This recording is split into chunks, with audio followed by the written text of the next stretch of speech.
मला मुजरा करते राज. मला जाणीव आहे राज की आपण खूप बिझी आहात, पण खूप महत्वाचं बोलायचं होतं राज. मी या स्वराज्यातील एक छोटासा मावळा जानू बोलत आहे राज. राज, या देशात सगळं बेताल सुरू आहे राज. आणि महाराष्ट्राचं तर विचारूच नका. इथं 3-3 वर्षाच्या मुलीवर अन्याय अत्याचार होत आहेत राज. मेडिकल कॉलेज मध्ये डॉक्टरीचं शिक्षण घेणाऱ्या मुलीवर सुद्धा निर्गुण अत्याचार होत आहेत राज.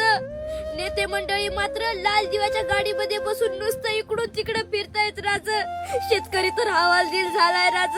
घराच्या दाराला बावली लटकावी तसं झाडाला माझा शेतकरी लटकाय लागलाय राज.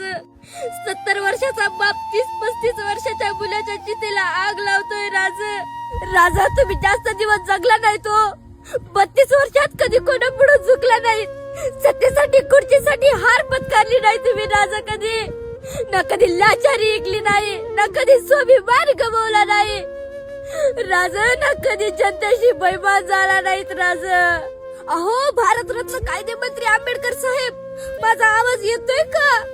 अहो, तुम्ही रात्रंदिवस मेहनत करून लिहिलेल्या संविधानाची इथं प्रत जाळली जाते. अहो, दिवसा ढवळ्या लोकांचे सिर कलम केले जातात. सत्तेच्या माझा पोटी इथं कायद्याचा गळा घोटला जातो साहेब, गळा. अरे, कुठं नेऊन ठेवलाय माझा महाराष्ट्र?